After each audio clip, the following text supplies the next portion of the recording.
Close your eyes now and take a slow, deep breath in through your nose, drawing in peace and stillness. Hold it gently for a moment, feeling your lungs expand. And now release it softly through your mouth, letting all the tension flow out of your body like a river returning to the sea. Tonight, we're traveling together on a peaceful journey back through time, to ancient India, to a land where great rivers flow from the mountains to the ocean, where the air is filled with the scent of jasmine and sandalwood, where the dawn comes gently in shades of gold and rose, and where civilization flourished for thousands of years in harmony with the rhythms of nature. Imagine yourself standing on the bank of a wide, peaceful river. The morning is just beginning, and the first light touches the water with fingers of gold. Before you stretches the Ganges, one of the most sacred rivers in all of human history, flowing over 1,500 miles from its source in the Himalayas down to the Bay of Bengal. The ancient texts called it Ganga, and they spoke of it as a goddess who descended from heaven to earth, bringing life and purification to all who came to her waters. The air is warm but not yet hot, carrying with it the gentle moisture of the river and the subtle fragrance of flowers blooming along the bank. You can hear the soft lapping of water against the shore, a sound that has remained unchanged for millennia. Birds are beginning their morning songs, perhaps a peacock calling in the distance, its cry echoing across the water, or the gentle cooing of doves in the trees behind you. Take another deep breath and let yourself sink even deeper into this peaceful place.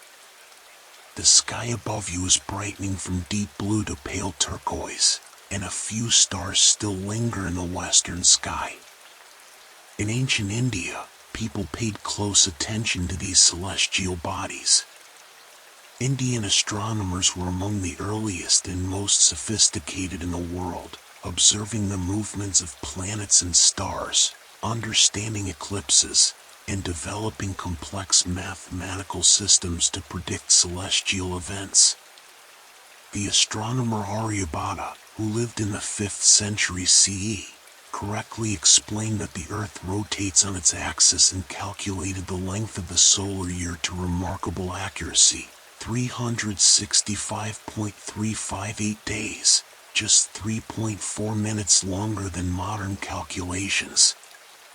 But we're traveling even further back in time than Aryabhata, back to the very earliest days of Indian civilization. As you stand by the river, you notice in the distance a settlement, its structures rising gently from the landscape. These might be the remains of the Indus Valley civilization, one of the world's oldest urban cultures, which flourished from approximately 3,300 BCE to 1300 BCE in what is now Pakistan and northwest India. You begin to walk slowly along the riverbank toward this ancient settlement. Your footsteps are soft on the earth, leaving gentle impressions in the soil. There's no hurry, no rush. Time feels different here, more spacious and forgiving, as if each moment can expand to hold whatever peace you need. The morning is quiet except for the natural sounds, the river's gentle flow, the birds greeting the dawn, the whisper of a breeze through the grass. As you walk, you notice flowering trees along the path, perhaps a chubuk tree with its fragrant yellow blossoms, or a neem tree whose leaves rustle softly overhead. Ancient Indians had deep knowledge of plants and their uses. They identified and categorized thousands of plant species, understanding which could heal illness, which could be eaten, which could provide dyes for cloth or materials for building. This botanical knowledge was passed down through generations, preserved in texts and in the living practice of daily life. The path leads you gently upward, away from the river's edge, toward the settlement. The buildings begin to take shape as you approach, and you can see that they're remarkably well planned and organized. This is one of the distinguishing features of the Indus Valley civilization. Their cities were masterworks of urban planning, with straight streets laid out in a grid pattern, advanced drainage systems, and standardized brick sizes used throughout the construction. As you enter the settlement, you're struck by how peaceful and orderly everything feels. The streets are wide and straight, intersecting at right angles, creating a city that's easy to navigate and pleasant to walk through. The Indus Valley people built their cities with incredible attention to planning and public health. Each house had its own bathroom with a drain that connected to covered sewers running beneath the streets, a level of sanitation that wouldn't be seen again in the world for thousands of years.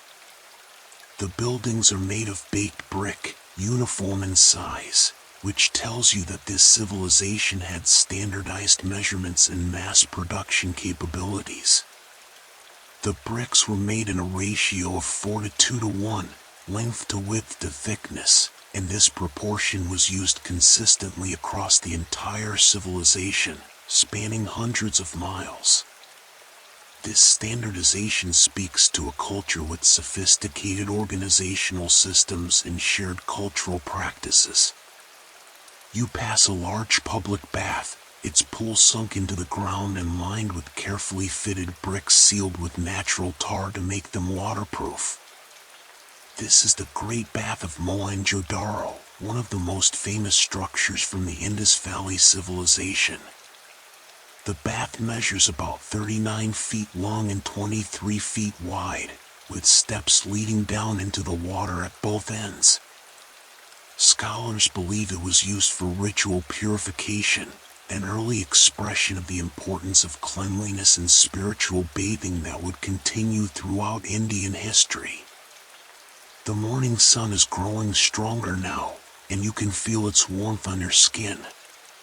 A few people move through the streets, going about their morning routines with calm purposefulness.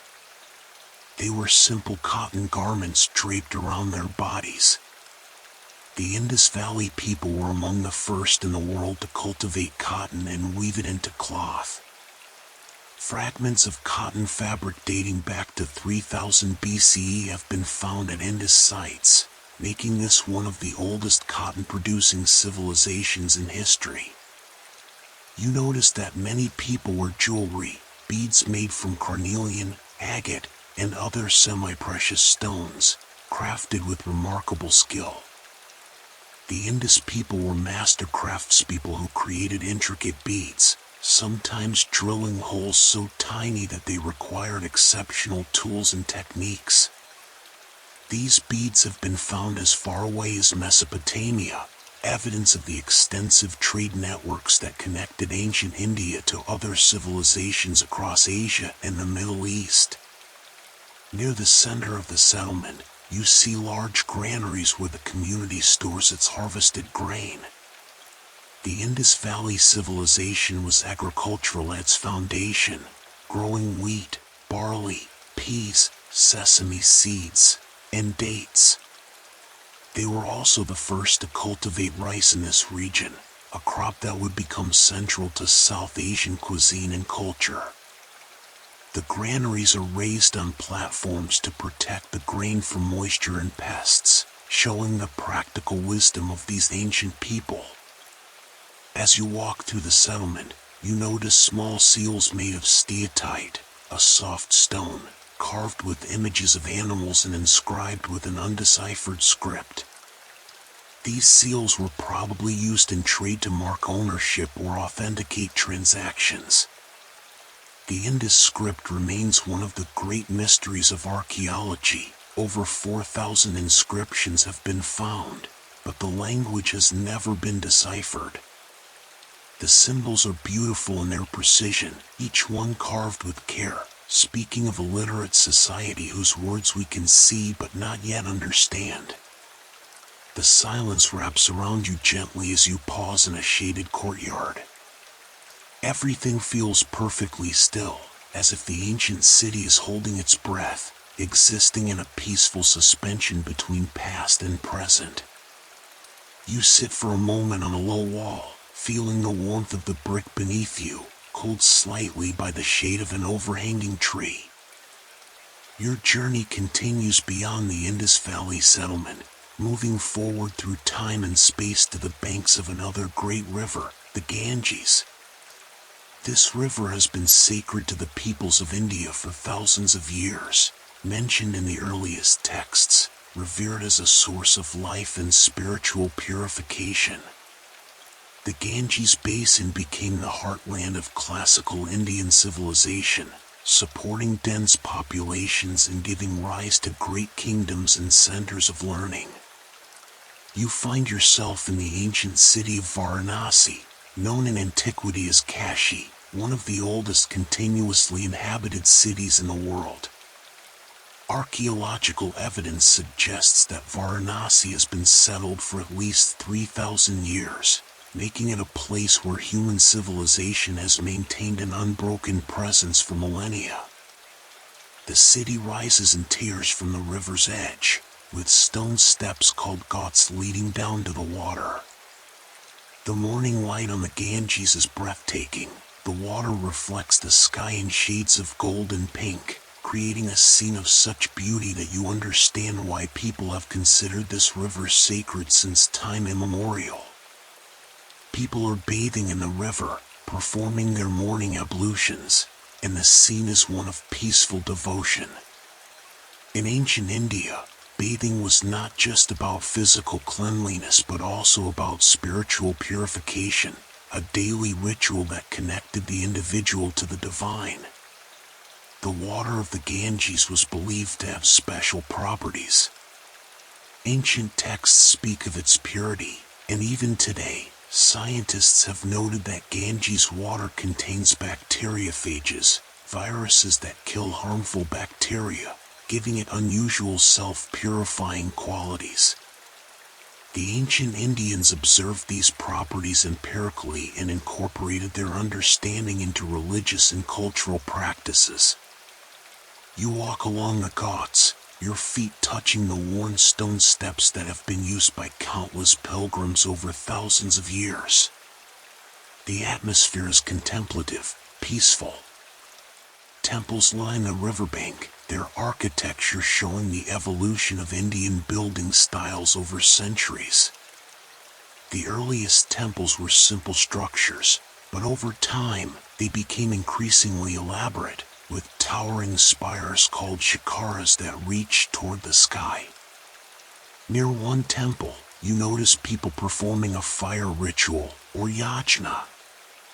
The practice of offering oblations to a sacred fire dates back to the very earliest period of Vedic culture, around 1500 BCE or even earlier. The Vedas, which are among the oldest religious texts in the world, describe these rituals in detail. The Rig Veda, the oldest of the four Vedas, contains 1,028 hymns composed in Sanskrit, preserving knowledge, prayers, and philosophical insights from ancient times. Sanskrit itself is a remarkable language, belonging to the Indo-European language family and sharing ancient roots with Latin, Greek, and Persian. The grammarian Panini, who lived around 400 BCE, wrote the Ashtadhyayi, a comprehensive grammar of Sanskrit that is considered one of the greatest intellectual achievements of the ancient world. His grammar is so precise and complete that it became the foundation for modern linguistic theory and even influenced the development of computer programming languages. The scent of incense drifts toward you, sandalwood and jasmine, sweet and calming. Incense has been used in India since ancient times, both in religious ceremonies and for the simple pleasure of its fragrance. The knowledge of creating perfumes and incenses was highly developed, with treatises describing how to extract essential oils from flowers, resins, and woods. As you sit beside the river, your mind drifts back through the centuries to the Vedic period, roughly 1500 to 500 BCE, when the foundational texts and practices of Indian culture were being established. Imagine yourself in a forest clearing where a small community is gathered around a teacher, a guru, who is reciting verses from memory. The Vedic tradition was primarily oral for many centuries before anything was written down. Knowledge was preserved through careful memorization, passed from teacher to student in an unbroken chain of transmission that scholars call parampara. The techniques used to memorize these texts were sophisticated. Students would learn verses forward and backward, word by word, and in various combinations to ensure perfect accuracy. This oral tradition was so effective that the Vedas have been preserved with remarkable fidelity across thousands of years. The guru sits on a simple mat, his students arranged in a semicircle before him. His voice rises and falls in a rhythmic chant, and the students repeat after him, learning not just the words but the precise intonation and accent, because in Vedic recitation, these elements are considered essential to the meaning and power of the verses. This chanting, with its measured cadence and meditative quality, creates an atmosphere of deep peace and concentration. The Vedas contain not just religious hymns but also philosophical speculation, scientific observation, and practical knowledge. The Rig Veda describes astronomical phenomena, the movements of celestial bodies, and the cycles of seasons. It shows that ancient Indians were keen observers of nature, building their calendars and agricultural practices on careful observation of the natural world. One of the most profound contributions of Vedic thought was the development of philosophical concepts that would influence not just India but eventually the entire world.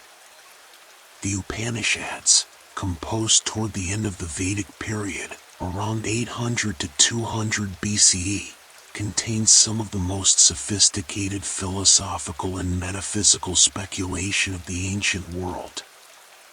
They explore questions about the nature of reality, the self, consciousness, and the relationship between the individual soul, Atman, and universal consciousness, Brahman. These texts introduced concepts that would become central to Indian philosophy: the idea of karma, action and its consequences, dharma, duty, righteousness, cosmic order, and moksha, liberation from the cycle of rebirth. The philosophical framework developed in the Upanishads influenced Buddhism, Jainism, and later Hindu philosophy, and eventually found its way into Western thought through the writings of philosophers like Schopenhauer and Emerson. The forest where this teaching takes place is peaceful, with dappled sunlight filtering through the canopy of trees. Ancient India had a tradition of forest schools, called gurukuls, where students would live with their teacher in natural settings, learning through direct experience and personal instruction. Education was holistic, encompassing not just intellectual learning but also character development, practical skills, and spiritual practice. Everything feels perfectly still here in the forest. The only sounds are the gentle rustle of leaves, the distant call of a bird, and the melodious chanting of the Vedic verses. The students sit in meditation after the recitation, their breathing slow and even, their minds focused inward. This practice of meditation, of turning attention inward to explore consciousness itself, is one of ancient India's most significant contributions to human culture. From the forest clearing, your journey takes you to another peaceful scene, a simple ashram nestled in the foothills of the Himalayas. The mountains rise in the distance, their peaks touched with snow even in summer, eternal and serene. This is where the practice of yoga was refined and codified, though its roots go back much further into India's past. Archaeological evidence from the Indus Valley civilization includes seals showing figures in what appear to be yogic postures, suggesting that meditation and bodily discipline were practiced as early as 3000 BCE. But it was in the classical period that yoga was systematized as a comprehensive practice. Around 400 CE, the sage Patanjali compiled the Yoga Sutras, a text of 196 concise aphorisms that outline the philosophy and practice of yoga. You find yourself sitting in a peaceful courtyard of the ashram as the sun rises higher in the sky.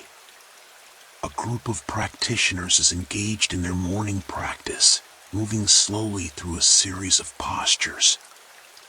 Their movements are fluid and controlled, synchronized with their breathing. The word yoga comes from the Sanskrit root yuj, meaning to yoke or to unite, referring to the union of body, mind, and spirit. The practice you're witnessing is more than physical exercise. It's a complete system for developing health, mental clarity, and spiritual awareness.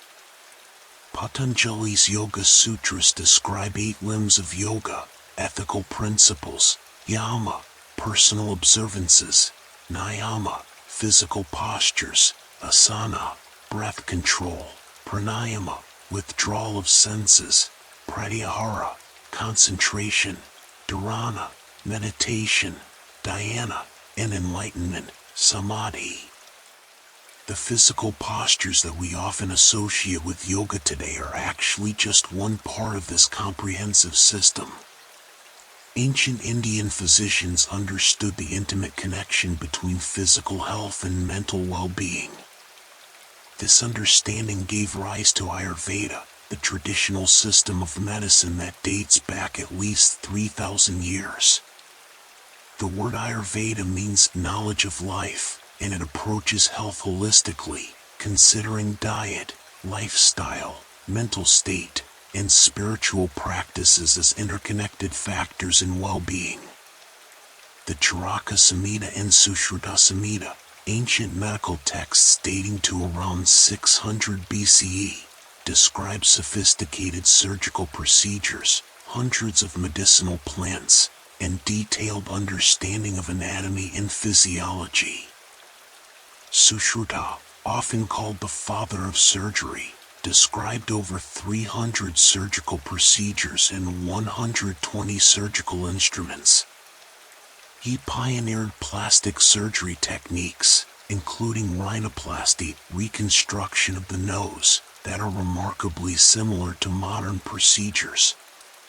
As you watch the yoga practitioners, you notice how peaceful their faces are, how focused yet relaxed they appear. The practice creates a meditative state, a quality of awareness that is both alert and calm.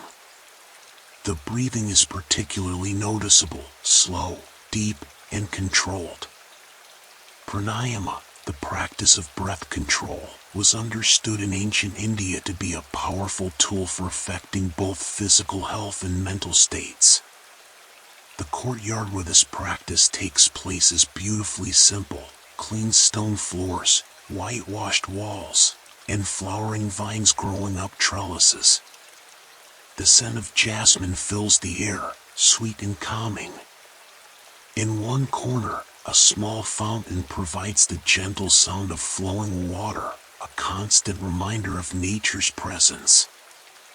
Time flows like the river, and your journey carries you forward to the period of the great ancient kingdoms, the Mauryan Empire, which at its height in the 3rd century BCE stretched from Afghanistan to Bangladesh, uniting most of the Indian subcontinent under a single administration for the first time in history. You find yourself in the capital city of Pataliputra, located where the Ganges meets the Sun River in what is now the state of Bihar. This city was one of the largest in the ancient world, with Greek ambassador Megasthenes, who visited around 300 BCE, describing it as a magnificent metropolis surrounded by a wooden palisade with 64 gates and 570 towers. The streets of Pataliputra are bustling but orderly, wide enough for elephants and chariots to pass comfortably. The empire was ruled by Emperor Ashoka, one of ancient India's most remarkable rulers, who after witnessing the horrors of war converted to Buddhism and dedicated the rest of his reign to spreading dharma, righteousness and moral law throughout his empire and beyond. Ashoka erected pillars throughout his empire, inscribed with edicts promoting ethical behavior, religious tolerance, and social welfare. These pillars, carved from single pieces of stone sometimes over 40 feet tall, were engineering marvels. The polish on the stone was so perfect that even after more than 2,000 years, many pillars still retain their shine. The Ashoka Chakra, the wheel that appears on these pillars, was later adopted as the central element of India's national flag. You walk through a marketplace where vendors sell goods from across the known world.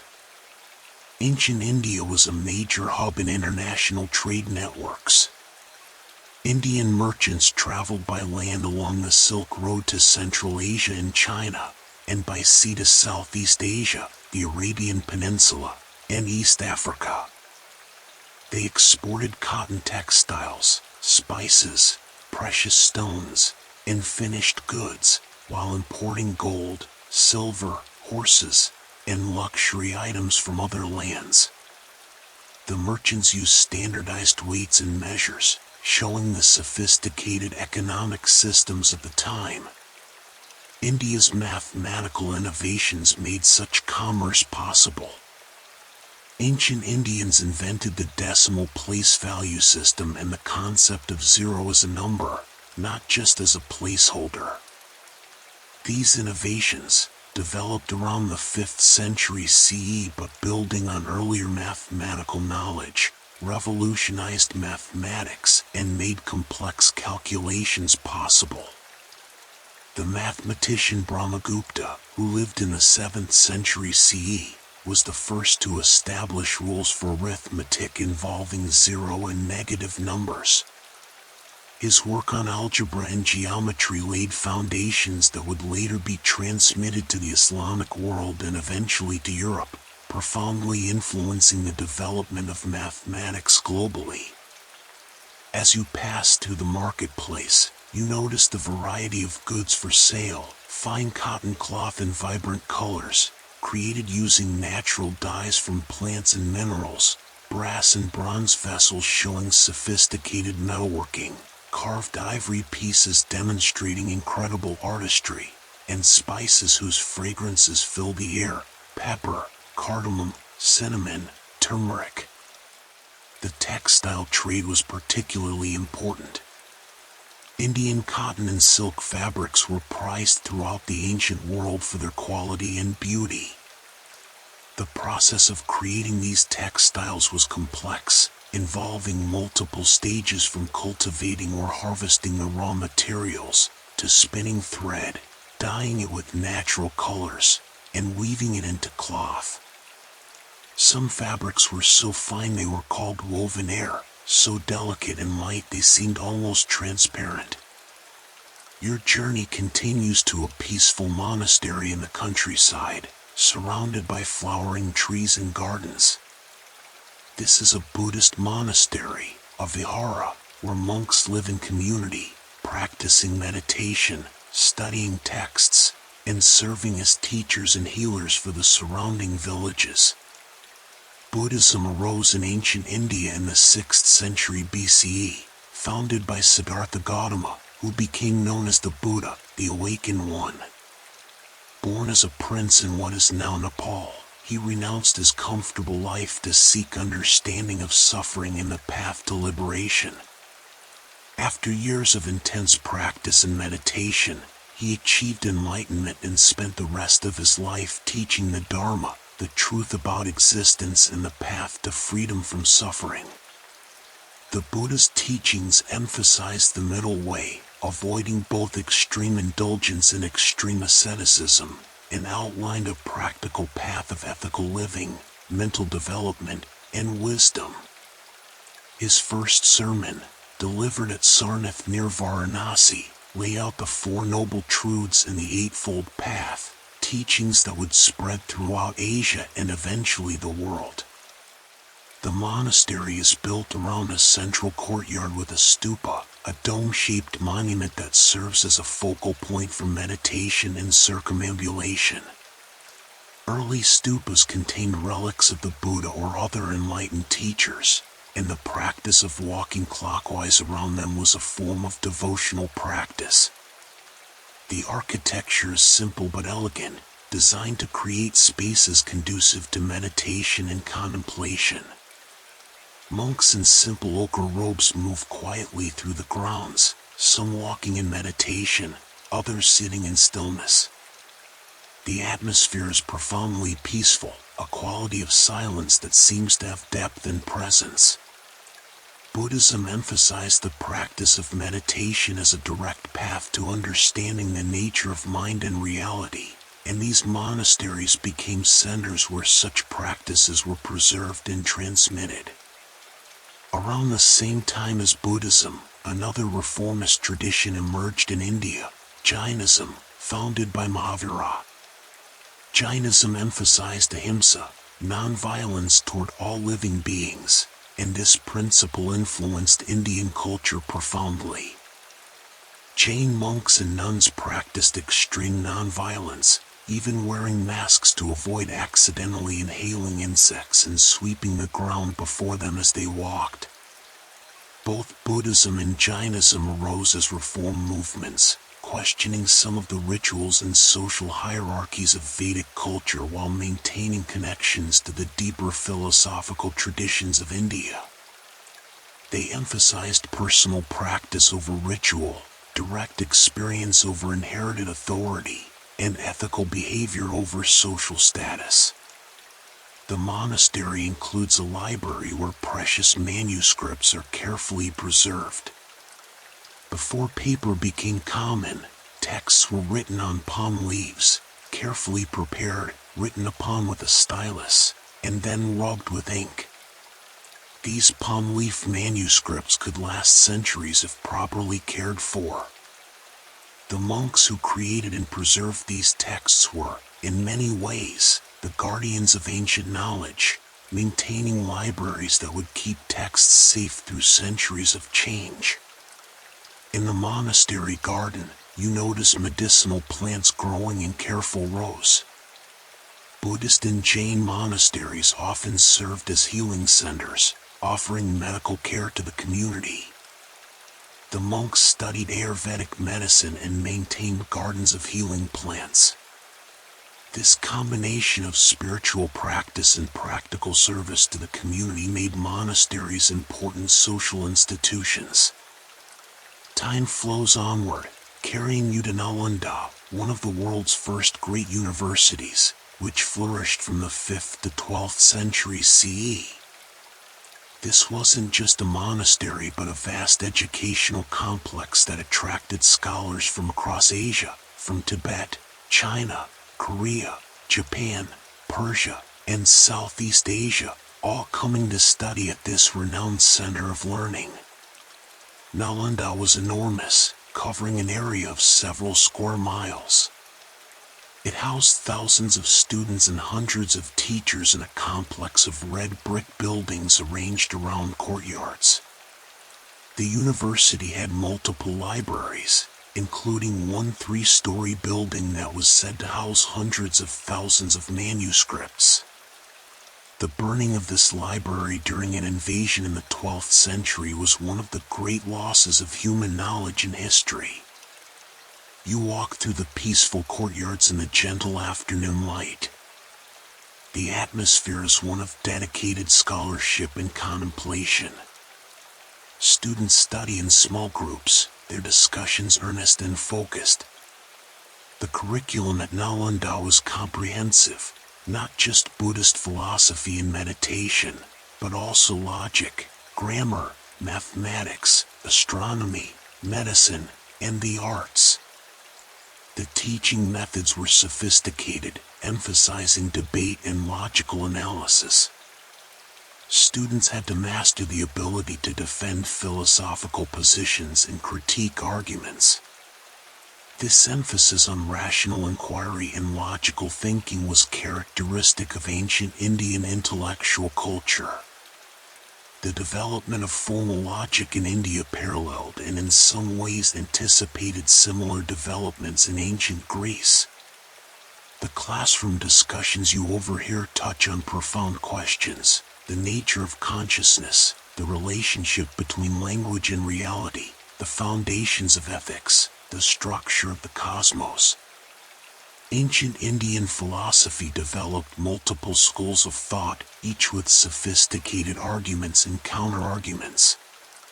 The Nyaya school specialized in logic and epistemology, the Vaisheshika school in metaphysics and natural philosophy, the Sankhya school in a dualistic understanding of spirit and matter. These philosophical traditions were not abstract academic exercises but were intimately connected to the practical goal of liberation, understanding reality clearly in order to free oneself from suffering and confusion. Philosophy, psychology, ethics, and spiritual practice were integrated into a comprehensive approach to human flourishing.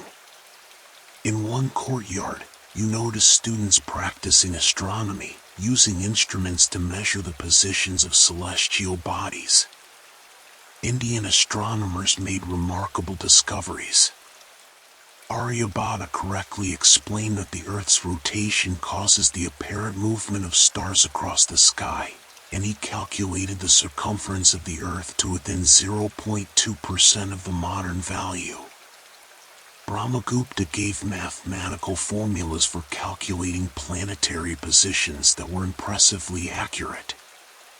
The astronomical observatories built in later periods, such as the Jantar-Mantar observatories constructed in several Indian cities in the 18th century, were continuations of an ancient tradition of careful celestial observation. These observatories included massive stone instruments for measuring the positions of stars and planets, calculating time, and predicting eclipses. From Nalanda, your journey takes you south to witness the flourishing of classical Indian art and architecture. You find yourself standing before a magnificent temple carved entirely from living rock, perhaps the Kailasa temple at Ellora, which was carved from the top down out of a single massive rock face, removing an estimated 200,000 tons of rock over a period of 100 years. The temple before you is breathtaking in its complexity and beauty. Every surface is covered with carved figures, deities, celestial beings, animals, geometric patterns, all executed with extraordinary skill. The pillars are carved to look like they're made of separate pieces stacked on top of each other, but they're actually continuous stone, carved to create the illusion of assembled architecture. Indian temple architecture evolved over centuries, with distinct regional styles developing in the north and south. Northern temples typically featured a tall curvilinear shikara, while southern temples had stepped pyramidal towers called vimanas. Both styles created structures that seemed to reach toward the heavens, connecting earth and the divine realm. The interior of the temple is cool and peaceful, the thick stone walls keeping out the heat of the afternoon sun.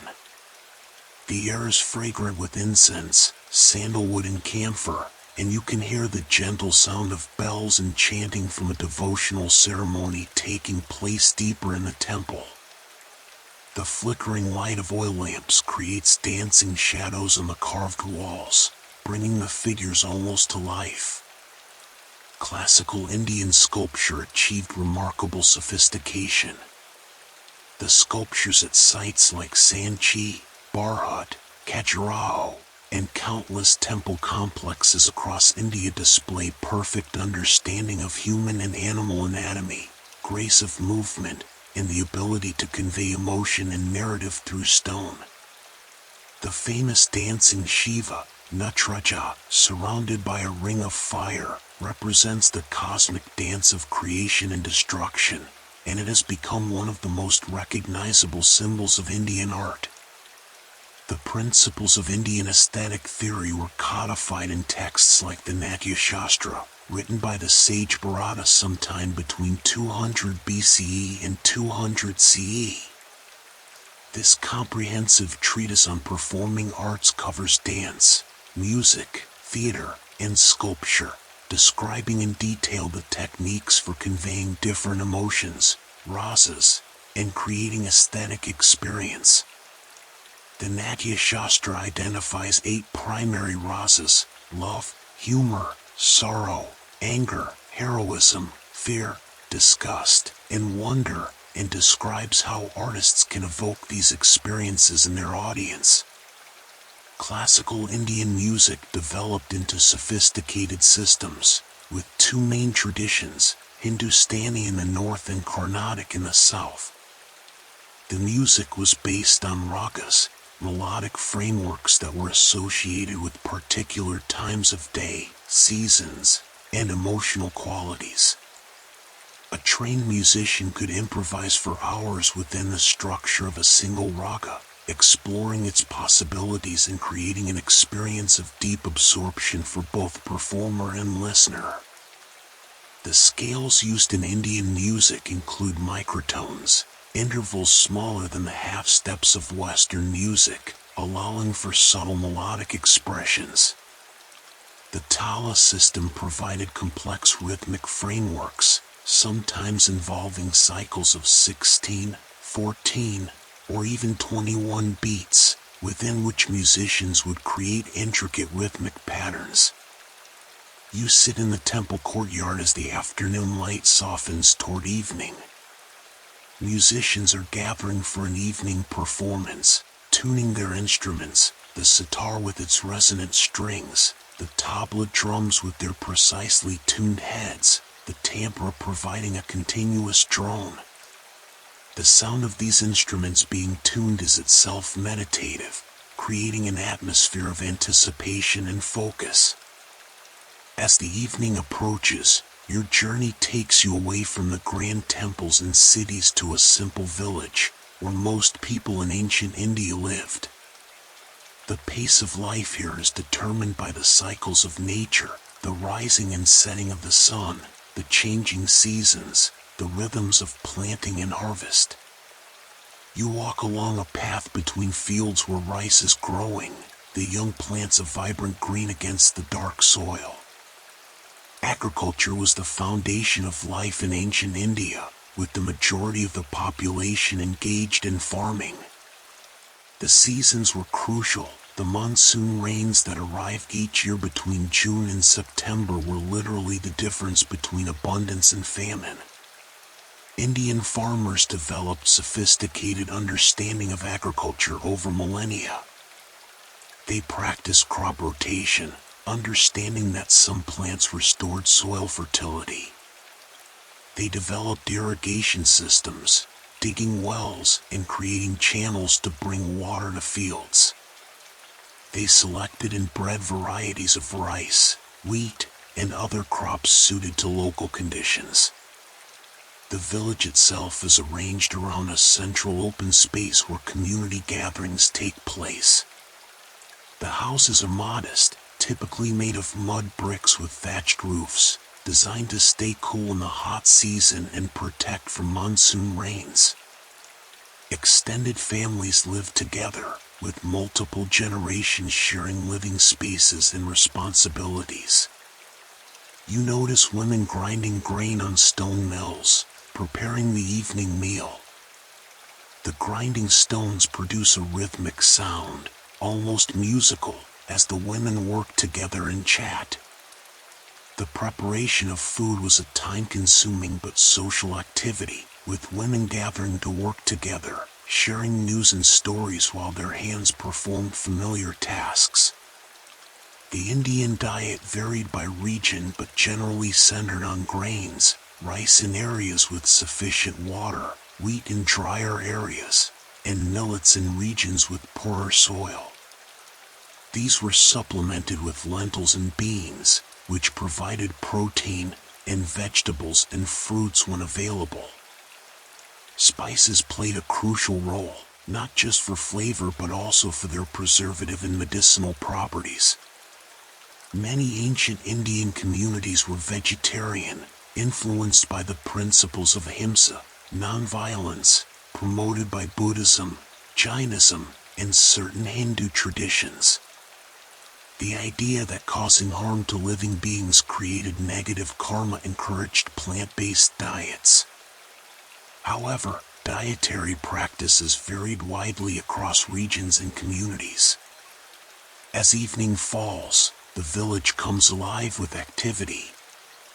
Children play in the central square, their laughter floating on the cooling air. Men return from the fields, and families gather for the evening meal. The atmosphere is one of community and connection, with people sharing the day's experiences, helping each other with tasks, watching out for each other's children. In one corner of the village square, a storyteller has begun to narrate a tale. A crowd gathers around him, children sitting cross-legged in front, adults standing behind. He's reciting from the Mahabharata, the great epic that is one of the longest poems ever written, containing over 100,000 verses.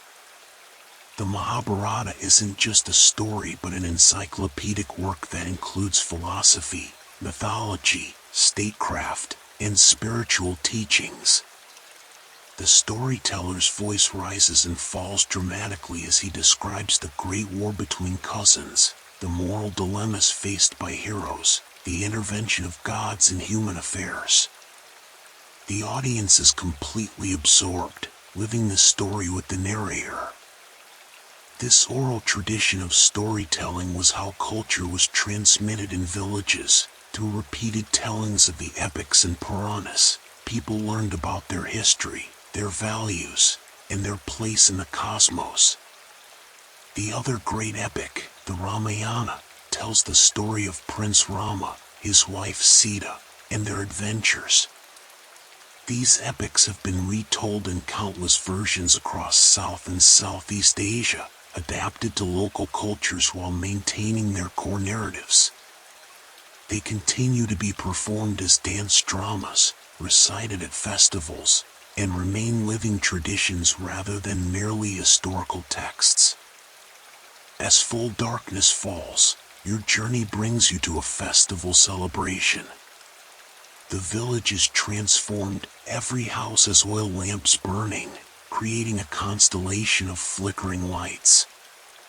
This is Diwali, the festival of lights, which celebrates the triumph of light over darkness, knowledge over ignorance, good over evil. The festival is celebrated with enthusiasm and joy. Houses have been cleaned and decorated with rangoli, intricate patterns made on the ground using colored powders, rice, or flower petals. These designs are created fresh each day during festival season, works of art that are temporary and ephemeral, embodying the Indian philosophical understanding that beauty exists in the moment and doesn't need to be permanent to have value.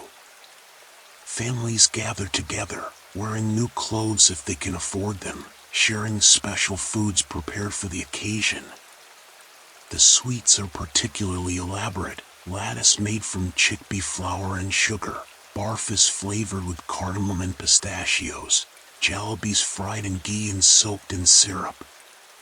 The preparation of these sweets is itself a celebration, with women working together in kitchens, following recipes passed down through generations. The philosophical and spiritual significance of festivals in ancient India went beyond mere celebration. Each festival was tied to the agricultural cycle, marking important transitions: the harvest, the monsoon season, the lengthening or shortening of days. They also commemorated mythological events and honored various deities, creating a calendar that sanctified time itself, making the entire year a series of sacred moments.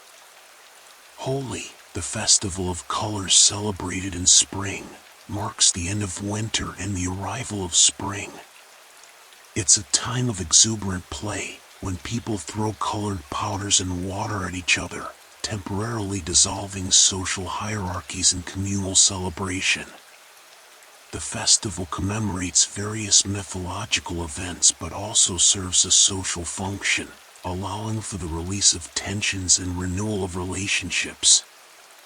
Navaratri, the 9-night festival honoring the divine feminine, involves elaborate dances, fasting, and devotional practices.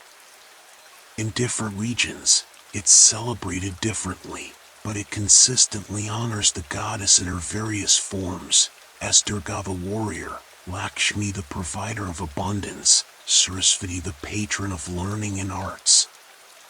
These festivals were not just religious observances but essential parts of the social fabric, creating rhythms in the year, occasions for community gathering, opportunities for artistic expression through music, dance, and drama.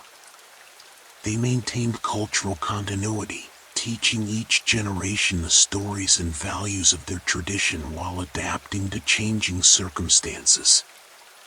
As you watch the Diwali celebrations, you notice how the entire community participates, young and old, wealthy and poor, all part of the collective celebration. Children run through the streets carrying sparklers, their faces glowing with excitement. Elders sit together, sharing memories of past celebrations and blessing the younger generation. The sense of community is palpable, the understanding that individuals are part of something larger, that their well-being is connected to the well-being of the whole. This communal orientation was central to ancient Indian society, balancing individual spiritual development with social responsibilities. As the festival winds down and the village settles into peaceful night, you find yourself drawn to a quiet spot under a great banyan tree at the edge of the village. The banyan tree, with its aerial roots that grow down to form new trunks, creating a grove from a single tree, was considered sacred in ancient India, a symbol of immortality and the interconnection of all life. Sitting beneath this ancient tree, you reflect on everything you've witnessed in your journey through ancient India. The civilizations that flourished here over thousands of years contributed so much to human culture: mathematics and astronomy, philosophy and literature, art and architecture, medicine and yoga, music and dance. But perhaps the deepest contribution was philosophical and spiritual, the sustained inquiry into the nature of consciousness, the careful development of practices for training the mind, the recognition that external achievements must be balanced with inner development. The ancient Indian understanding of time itself was distinctive, not linear but cyclical, with vast ages of creation and dissolution repeating eternally. The universe went through cycles of manifestation and dissolution, and individual souls went through cycles of birth, death, and rebirth until achieving liberation. This cyclical view gave a different perspective on human life, less urgent, more patient, seeing individual lifetimes as episodes in a much longer journey. The concept of Dharma provided an ethical framework, the idea that every being has their own nature and appropriate role, and that living in accordance with one's Dharma leads to harmony both for the individual and society. Dharma wasn't rigid but flexible, adapting to circumstances while maintaining core principles of righteousness and compassion. The practice of meditation, developed and refined over thousands of years in India, offered a technology of consciousness, systematic methods for training attention, developing insight, and transforming one's experience of reality. These practices didn't require belief in any particular doctrine but invited direct investigation. Come and see for yourself rather than believe what we tell you. Ancient India's intellectual culture valued debate in multiple perspectives. The tradition of holding philosophical debates, where different schools of thought would argue their positions with rigorous logic, created a dynamic intellectual environment. The idea wasn't to arrive at a single orthodox truth, but to explore questions from multiple angles, refining understanding through dialectical engagement. The night is deep and peaceful now. The stars overhead are brilliant, the same stars that ancient Indian astronomers observed and catalogued thousands of years ago. The Milky Way stretches across the sky, what ancient texts called the celestial Ganges, a river of light flowing through the heavens. You feel profoundly relaxed, your breathing slow and even, your body completely at ease. The journey through ancient India has brought you to this moment of perfect peace, sitting beneath a sacred tree under a canopy of stars, connected to thousands of years of human wisdom and seeking. The night deepens around you, and you feel yourself beginning to drift, like a leaf floating on the Ganges, carried gently downstream. The boundary between waking and sleeping becomes soft, permeable, and you don't resist as consciousness begins to shift into dream. The images from your journey float through your mind, growing softer and more dreamlike. The Indus Valley settlement with its orderly streets and sophisticated drainage systems, the sacred Ganges flowing eternal and pure, the forest ashram where Vedic verses were chanted, the yoga practitioners moving in peaceful harmony, the great university at Nalanda where scholars from across Asia gathered to learn. Your breathing has slowed even further, deep and regular, like the gentle waves of the ocean meeting the shore. Each exhale releases more tension, more thoughts, more awareness, until there's only peace, only rest, only the soft darkness of sleep approaching. The ancient wisdom of India understood sleep as a sacred state, one of the 4 states of consciousness described in the Upanishads: waking, dreaming, deep sleep, and a transcendent 4th state beyond all others. In sleep, the individual consciousness returns to its source, resting in pure being, untroubled by thoughts or sensations. Let yourself drift now, completely and utterly. There's nothing you need to do, nowhere you need to be, no thought you need to think. Simply rest, as humans have rested for thousands of years, allowing the body and mind their natural restoration.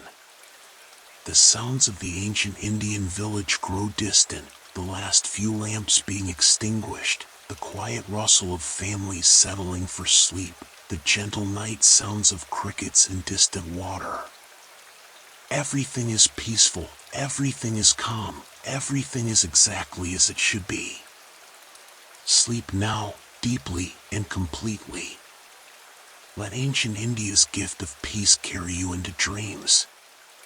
The wisdom cultivated over thousands of years, the understanding of mind and body, consciousness and cosmos, self and universe, all of this wraps around you like the softest blanket, warm and protective.